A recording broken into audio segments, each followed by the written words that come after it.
Assalamualaikum warahmatullahi wabarakatuh. Nama saya Parlina. Saya mahasiswi dari Universitas Pancasakti Bekasi.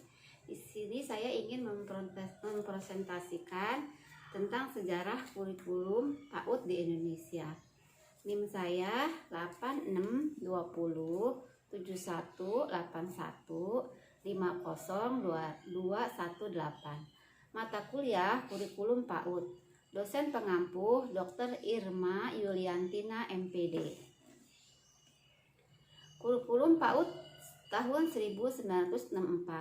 Kurikulum dalam dunia PAUD dapat diartikan seperangkat bahan ajar mencakup tujuan, isi, bahan belajar khususnya pada siswa usia dini 0 sampai 6 tahun. Untuk mencapai tumbuh kembang secara optimal, perkembangan kurikulum PAUD di Indonesia berawal pada tahun 1964 hingga sekarang.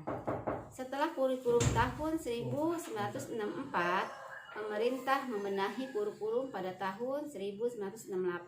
Dengan adanya pedoman resmi bagi penyelenggaraan pendidikan taman kanak-kanak di Indonesia, hal ini dilakukan pada bidang pendidikan, khususnya pada pendidikan prasekolah sebagai upaya pembenahan dan peninjauan konsep dan praktek penyelenggaraan pendidikan prasekolah di Indonesia. Kurikulum PAUD tahun 1976. Selanjutnya, 8 tahun kemudian, tepatnya pada tahun 1976, melalui keputusan Mendikbud nomor 054 U/1977 pasal 6 menjelaskan bahwa pendidikan agama pada pendidikan di TK Taman Kanak-kanak diintegrasikan ke dalam bidang pengembangan pendidikan moral Pancasila.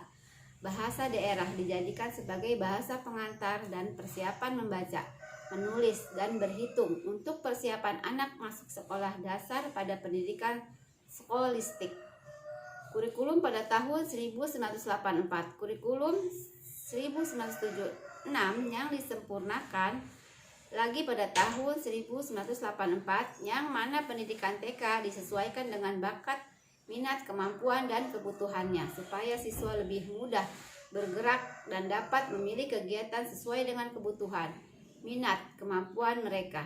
Sehingga pada tahun 1984 ini pembelajaran lebih menekankan pada aktivitas yang berorientasi pada cara belajar siswa aktif, disingkat CBSA. Kurikulum PAUD tahun 1994. Pada tahun 1994, pemerintah memutuskan TK Taman Kanak-kanak sebagai bagian pendidik prasekolah. Telah diatur peraturan pemerintah nomor 27 tahun 1990 tentang pendidikan prasekolah, dan secara khusus telah pula diatur dalam Kemendikbud RI nomor 0486/JU tahun 1992 tentang TK.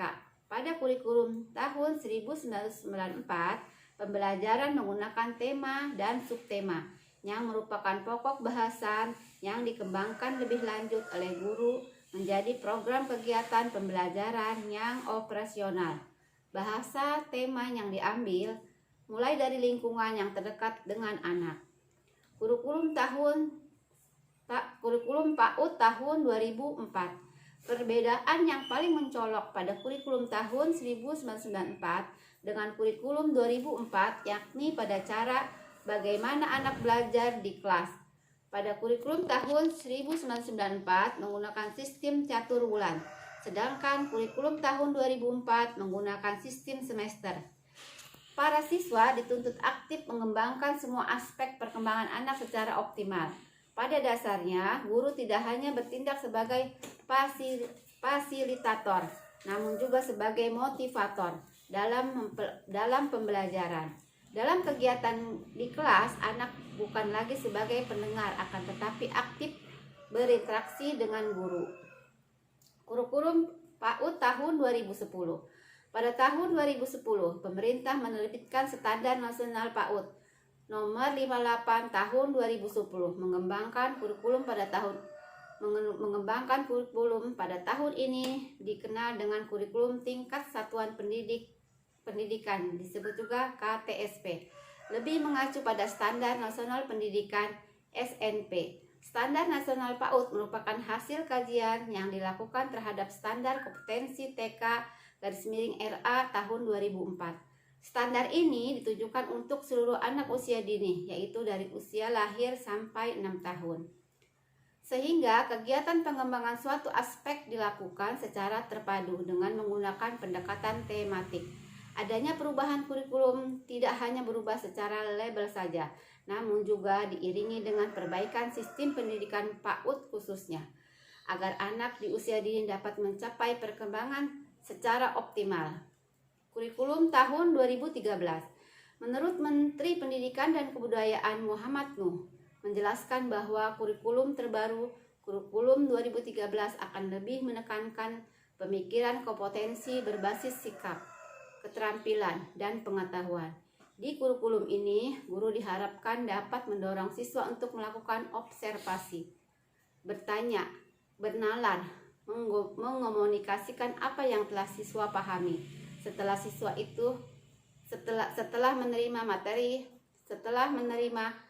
materi pembelajaran, kemudian untuk siswa itu sendiri diharapkan dapat memiliki tanggung jawab terhadap lingkungan sekitar, kemampuan interpersonal, antar personal, dan memiliki kemampuan berpikir kritis.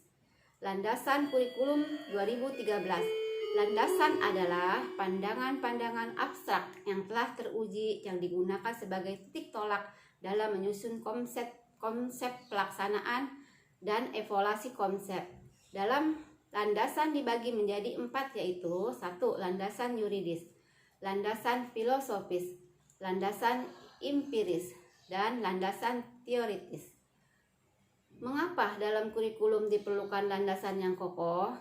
Dengan landasan yang kokoh, kurikulum yang dihasilkan akan kuat, yaitu program pendidikan yang dihasilkan akan dapat menghasilkan manusia terdidik sesuai dengan hakikat kemanusiaannya, baik untuk kehidupan masa kini maupun menyongsong kehidupan jauh ke masa yang akan datang. Sekian dari saya.